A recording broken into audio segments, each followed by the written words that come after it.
Selamat datang di monolog kritik politik. Kenapa harus dikritik? Karena makan siang gratis banyak masalahnya. Kritik, kritik politik. Wow, wow, wow, wow, wow.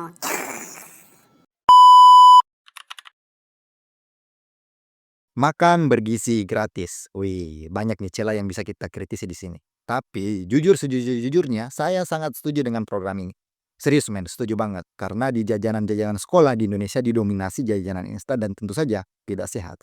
Kalau nggak sehat akan mempengaruhi kemampuan berpikir siswa. Dan kalau kemampuan berpikirnya sudah kurang, sehebat apapun gurunya ngajar, si anak nggak bisa pinter-pinter men. Jadi gizi itu perlu dan sangat penting untuk diperbaiki. Masalah pendidikan kita salah satunya memang terletak pada kekurangan gizi pada anak-anak kita.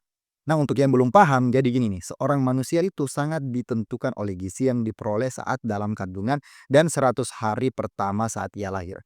Jadi kalau gizinya mencukupi, maka yang dapat duluan tuh organ-organ vital kayak paru-paru, mata, jantung, dan lain-lain.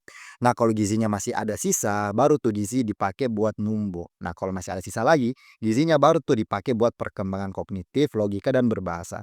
Jadi gitu urutannya. Pertama buat organ vital dulu. Kalau masih ada sisa, dipakai buat numbuh. Kalau masih ada sisa lagi, baru bisa dipakai buat logika dan kemampuan berbahasa. Jadi logika dan kemampuan berbahasa dapatnya belakangan. Makanya kalau gizinya kurang, bisa saja seorang anak tumbuh besar dan terlihat sehat, tapi sulit menggunakan logikanya. Karena apa? Karena kekurangan gizi. Banyak kan anak-anak kita terlihat sehat, tinggi, tapi logikanya nggak jalan.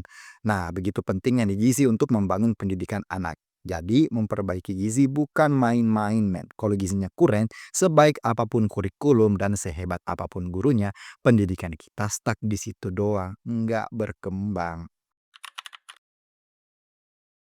Apakah perlu makanan bergizi gratis diberikan di masa-masa sekarang? Nah, kalau saya sih belum perlu-perlu amat ya.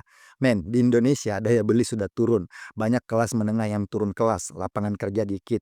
Utang luar negeri kita banyak. Takutnya nih APBN kita boncos karena melaksanakan program ini. Makanya sempat tuh rame wacana pajak naik PPN 12%.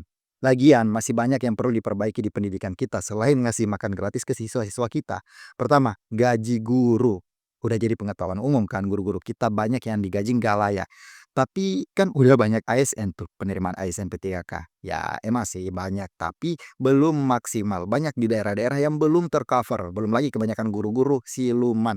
Nggak pernah ngajar, tiba-tiba lulus. Jadinya nggak tepat sasaran. Nah, bisa kan APBN kita difokusin dulu ke gaji guru.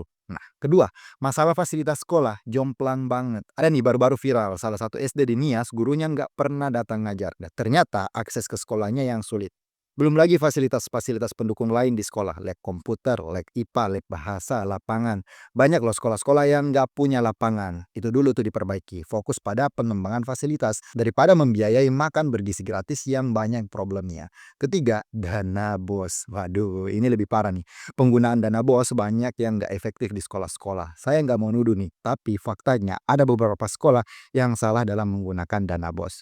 Dana bosnya dikorupsi. Banyak kan masalah-masalah pendidikan kita yang butuh duit daripada makan siang gratis.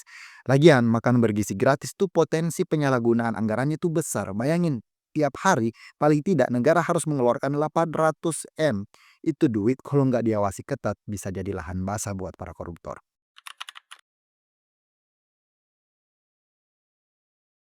Oke lah, jika makan siang gratis harus dilaksanakan sebagai janji politik Pak Prabowo. Tapi please Pak, jangan anti kritik. Banyak banget nih masalah yang terjadi. Ada keracunan, ada oknum yang ngurangin jatah lauknya, makanannya hambar, nggak enak, hingga ada anak SMA yang disuruh minta maaf karena mengkritisi makan bergizi gratisnya. Kalau memang sumber daya yang dimiliki pemerintah belum siap mengcover semua, pelan-pelan aja Pak, nggak usah terburu-buru, bertahap aja. Misalnya, makan bergizinya diberikan ke daerah-daerah tertinggal dulu nih, terus bertahap ke daerah yang lain.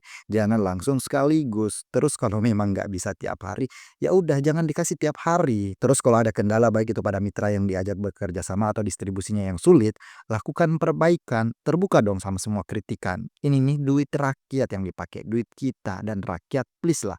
Kalau memang ada yang salah di program makan bergizi gratis ini, Udah terima, nggak usah dibela. Fanatik itu menghancurkan, men. Oke lah kalau lu pendukung Prabowo, tapi kalau memang ada programnya yang perlu diperbaiki, harusnya kita dong yang bantu benerin, bantu ngingetin, bantu kritik. Ya dong, udahlah, pilpres tuh udah selesai. Udah nggak ada kubu 01 dan 02. Udah nggak ada kubu 58%. Yang ada sekarang tuh rakyat Indonesia.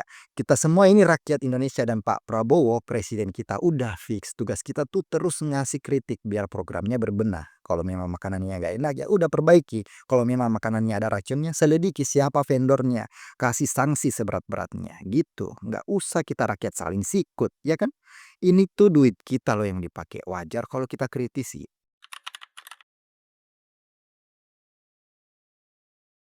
Kesimpulannya, apakah saya setuju dengan program makan bergizi gratis? Setuju banget, 1.000.000% saya setuju. Tapi harusnya nggak sekarang eksekusinya. Nggak usah terburu-buru pelaksanaannya. Pelan-pelan aja, dengarkan semua masukan dan kritikan. Terus, udah deh berbenah. Makin hari makin baik. Oke, sekian video kritik kali ini. Sampai ketemu di video selanjutnya. Bye.